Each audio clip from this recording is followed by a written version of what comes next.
പാതിവില തട്ടിപ്പിൽ സബ്മിഷൻ അവതരിപ്പിക്കാതെ പ്രതിപക്ഷ നേതാവ് വി.ഡി. സതീശൻ. മുഖ്യമന്ത്രിയുടെ മറുപടി ഭയന്നാണ് പ്രതിപക്ഷത്തിൻ്റെ ഒളിച്ചുകളി. ഇന്ന് ആദ്യം സബ്മിഷൻ നൽകിയത് പ്രതിപക്ഷ നേതാവാണ്. പക്ഷേ ആ സബ്മിഷൻ അവതരിപ്പിക്കാൻ പ്രതിപക്ഷ നേതാവ് തയ്യാറാകുന്നില്ല എന്നുള്ളതാണ്. ഈ വിഷയത്തിൽ കൃത്യമായ മറുപടി മുഖ്യമന്ത്രി നൽകും എന്നറിയാവുന്നതുകൊണ്ട് തന്നെ അതിൽ നിന്ന് ഒളിച്ചോടാനുള്ള ശ്രമമാണ് പ്രതിപക്ഷം നടത്തുന്നത്. നേരത്തെ ഒയാസിസ് കമ്പനിയുമായി ബന്ധപ്പെട്ട് പാലക്കാട്ടെ സ്പിരിറ്റ് നിർമ്മാണശാലയുമായി ബന്ധപ്പെട്ട് ഞങ്ങൾ അടിയന്തര പ്രമേയം നൽകും എന്നൊക്കെ പറഞ്ഞെങ്കിലും പിന്നീട് പ്രതിപക്ഷം അതുമായി ബന്ധപ്പെട്ട് അടിയന്തര പ്രമേയം നൽകിയിരുന്നില്ല. ഇപ്പോൾ വീണ്ടും ജനങ്ങളെ തെറ്റിദ്ധരിപ്പിക്കുന്ന വിധത്തിൽ തങ്ങൾ ഇതെല്ലാം കൊണ്ടുവരുന്നു എന്ന പ്രതീതി ജനിപ്പിക്കുകയും സമയമാകുമ്പോൾ അതിൽ നിന്ന് ഒളിച്ചോടുകയും ചെയ്യുന്ന സമീപനം പ്രതിപക്ഷം സ്വീകരിച്ചിരിക്കുന്നു. ഇപ്പോൾ ഷീജ ചേരുന്നു. ഷീജ, സബ്മിഷൻ നൽകി അവസാനം സമയമായപ്പോൾ പ്രതിപക്ഷ നേതാവ് മുങ്ങിയോ? ഷമി, ഏതായാലും അതിന് സമാനമായ രീതിയിൽ തന്നെയാണ് കാര്യങ്ങൾ ഇപ്പോൾ സഭയിൽ നടന്നത് എന്ന് തന്നെ പറയേണ്ടിയിരിക്കുന്നു. കാരണം ഒരു തരത്തിലുള്ള പ്രകോപനവും ഇല്ലാതെ പെട്ടെന്ന് പ്രതിപക്ഷ നേതാവ് സ്പീക്കർക്കെതിരെ പ്രകോപിതനാകുന്നു. അതിന് തൊട്ടു പിന്നാലെ ഉടൻ തന്നെ പ്രതിപക്ഷ അംഗങ്ങൾ സഭയുടെ നടുത്തളത്തിലേക്ക് ഇറങ്ങുന്നു. പ്രത്യേകിച്ചും ഇന്ന് അത്തരത്തിലൊരു പ്രതിഷേധം ആ രീതിയിൽ കൊണ്ടുപോകുക എന്നുള്ളതൊന്നും അത്തരത്തിലൊരു വിഷയമായിരുന്നില്ല ഇന്ന് സഭ പരിഗണിച്ചിട്ടുണ്ടായിരുന്നത് അടിയന്തര പ്രമേയ നോട്ടീസിൽ. അപ്പോൾ അത്തരത്തിലൊരു പ്രതിഷേധം ഉണ്ടാകേണ്ട ഒരു സാഹചര്യവും ഉണ്ടായിരുന്നില്ല. ശാന്തമായ രീതിയിൽ മുന്നോട്ട് പോവുകയായിരുന്നു. പക്ഷേ പെട്ടെന്നായിരുന്നു ഇതെല്ലാം സംഭവിച്ചത്. അതിനുശേഷം പ്രതിപക്ഷ അംഗങ്ങൾ സഭയുടെ നടുത്തളത്തിലേക്ക് ഇറങ്ങും. പ്രത്യേകിച്ചും പ്ലക്കാർഡൊക്കെ ആയി ഇറങ്ങുമ്പോൾ സ്വാഭാവികമായും ഇതൊരു തിരക്കഥയായിരുന്നു എന്നുള്ളത് ആരെങ്കിലും സംശയിച്ചാൽ അത് തെറ്റു പറയാൻ പറ്റില്ല. കാരണം പ്രതിപക്ഷ നേതാവ് തന്നെയാണ് നോട്ടീസ് നൽകിയിട്ടുണ്ടായിരുന്നത്. ഈ പ്രത്യേകിച്ചും സബ്മിഷനായി പാതിവില വിഷയം ഉന്നയിക്കുവാൻ വേണ്ടി ആദ്യ സബ്മിഷനായി പ്രതിപക്ഷ നേതാവിന് അത് ഉന്നയിക്കാനുള്ള അനുമതിയും സഭ നൽകിയിരുന്നു. അതിന്റെ അടിസ്ഥാനത്തിൽ മുഖ്യമന്ത്രിയാണ് മറുപടി പറയേണ്ടിയിരുന്നത്. ഏതായാലും മുഖ്യമന്ത്രി ഈ മറുപടി പറയുമ്പോൾ, ഈ പാതിവില തട്ടിപ്പുമായി ബന്ധപ്പെട്ടുള്ള വിഷയത്തിൽ മറുപടി പറയുമ്പോൾ സ്വാഭാവികമായും കോൺഗ്രസ് നേതാക്കളുടെ പങ്ക് സംബന്ധിച്ചിട്ടുള്ള കാര്യങ്ങളൊക്കെ മുഖ്യമന്ത്രിയുടെ മറുപടിയിൽ വരും എന്നുള്ളതിൽ ഒരു തരത്തിലുള്ള തർക്കവുമില്ല. അതുകൊണ്ട് തന്നെ മുഖ്യമന്ത്രിയുടെ മറുപടിയെ ഭയന്ന് പ്രതിപക്ഷം ഉയർത്തിയ ഒരു പ്രതിഷേധം തന്നെയാണിത് എന്ന് സംശയിക്കേണ്ടിയിരിക്കുന്നു. കാരണം മറ്റൊരു തരത്തിലുള്ള പ്രകോപനവും ഇല്ലാതെയാണ് ഇത്തരത്തിലൊരു പ്രതിഷേധം പ്രതിപക്ഷത്തിന്റെ ഭാഗത്ത് നിന്നും ആരംഭിച്ചത്. അതാണിപ്പോൾ സഭാ നടപടികൾ വേഗത്തിലാക്കി. അതും സഭയിൽ നിന്ന് നിർണായകമായ 2 ബില്ലുകൾ പരിഗണിക്കേണ്ടിയിരുന്നു. അതോടൊപ്പം തന്നെ ബജറ്റിന്മേലുള്ള ധനാഭ്യർത്ഥനയുടെ ചർച്ചയും വോട്ടെടുപ്പും മന്ത്രിമാരുടെ മറുപടിയും അടക്കമുള്ള നിർണായക വിഷയങ്ങൾ ഇന്ന് സഭയിൽ നടക്കാനിരുന്നതാണ്. അത്തരത്തിൽ ഒരു സാഹചര്യത്തിൽ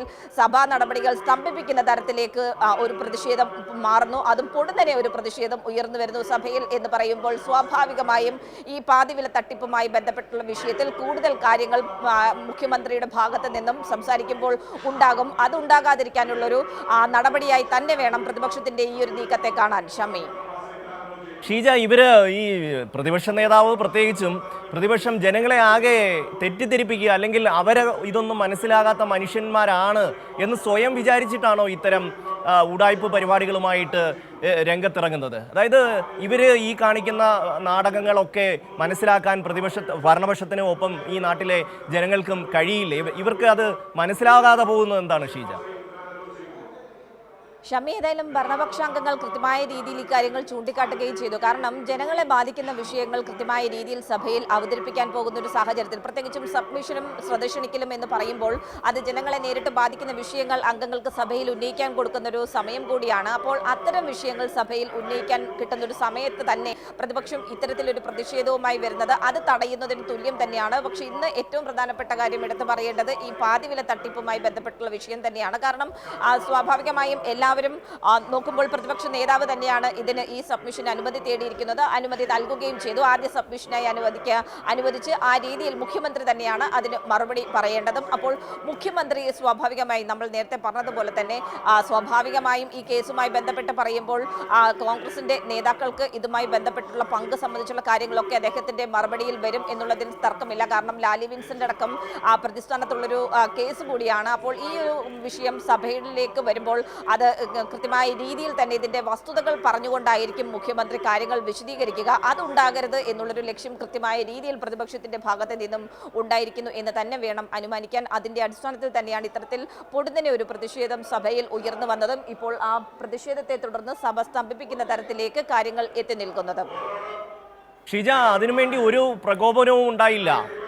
പ്രതിപക്ഷ നേതാവ് 9 മിനിറ്റിൽ കൂടുതൽ സംസാരിച്ചപ്പോൾ സ്പീക്കർ ഒന്ന് ഇടപെട്ടു, അത്രമാത്രമാണ് ഉണ്ടായത്.